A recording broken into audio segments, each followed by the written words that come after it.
Hi friends, welcome to London Tamil kitchen. ரீசெண்டாக போட்ட Christmas theme cake கொண்டு உங்களோட ஷேர் பண்ணுறேன். இது 6 இன்ச் கேக்குக்கு ஃபொண்டன் கோ பண்ணி வச்சுருக்கிறேன்.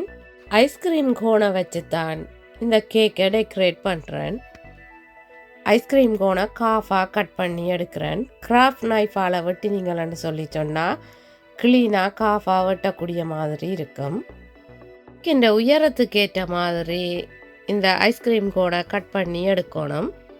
கோனுக்கு பட்டர் அதாவது ஐஸ்கிரீம் கோனுக்கு பட்டர் ஐசிங் பூசி கேக்கில் ஸ்டிக் பண்ணி விடுறேன். இந்த ஐஸ்கிரீம் கோனை கிறிஸ்மஸ் ட்ரீ மாதிரி டெக்கரேட் பண்ணணும். அதுக்கு க்ரீன் கலர் பட்டர் ஐசிங்கால் லீஃப் நோசல்ஸ் யூஸ் பண்ணி இந்த பேட்டர்ன் போடுறேன். பாருங்க எப்படி போடுறேன்னு.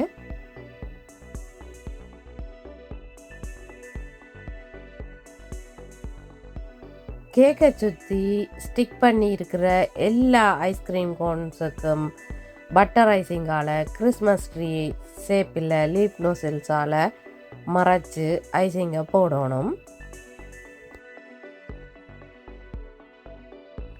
எடிபிள் பேர்ல்ஸ் எடுத்து வச்சுக்கிறேன். அந்த பேர்ல்ஸால் கிறிஸ்மஸ் ட்ரீக்கு போபிள்ஸ் மாதிரி நாங்கள் டெக்கரேட் பண்ணி விடணும். எடிபிள்ஸ் பேர்ல் வச்சா பிறகு கேக் எப்படி இருக்குன்னு பார்த்தீங்களா? சிம்பிளாக சூப்பராக இருக்குது.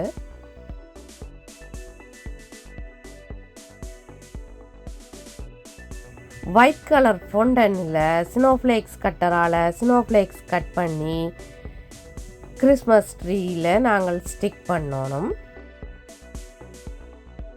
ஸ்னோஃப்ளேக்ஸை தண்ணி பூசி கேக்கில் ஸ்டிக் பண்ணுறேன்.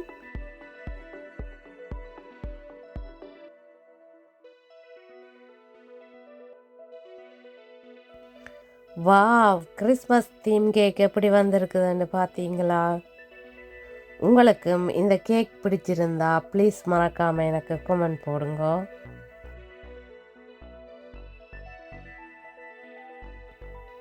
கிறிஸ்மஸ் தீமிலேயே கப் கேக்கும் டெக்கரேட் பண்ணுறேன். கப் கேக்குக்கு வனிலா ஐசிங்கை நல்லா ஸ்ப்ரெட் பண்ணி அழுத்தி விடணும். லீஃப் நோசல்ஸால் 3 லீவ்ஸ் போடுறேன். போட்டுட்டு மிடில் எடிபிள் பேர்ல்ஸால் டெக்கரேட் பண்ணுறேன். கிறிஸ்மஸ் தீமண்டபடியாக ரெட் கலரில் பேர்ல் வைக்கிறேன். வனிலா ஐசிங் எப்படி செய்கிறேன்னு சொல்லி ஆல்ரெடி நான் வீடியோஸ் போட்டிருக்கிறேன். டிஸ்கிரிப்ஷனில் லிங்க் கொடுக்குறேன், நீங்கள் போய் பார்க்கலாம். என்னுடைய வீடியோ பார்த்ததுக்கு ரொம்ப நன்றி. மீண்டும் இன்னும் ஒரு அமேசிங்கான வீடியோவில் உங்களை சந்திக்கும் வரை உங்களிடமிருந்து விடைபெறுவது உங்கள் மதி. பாய்.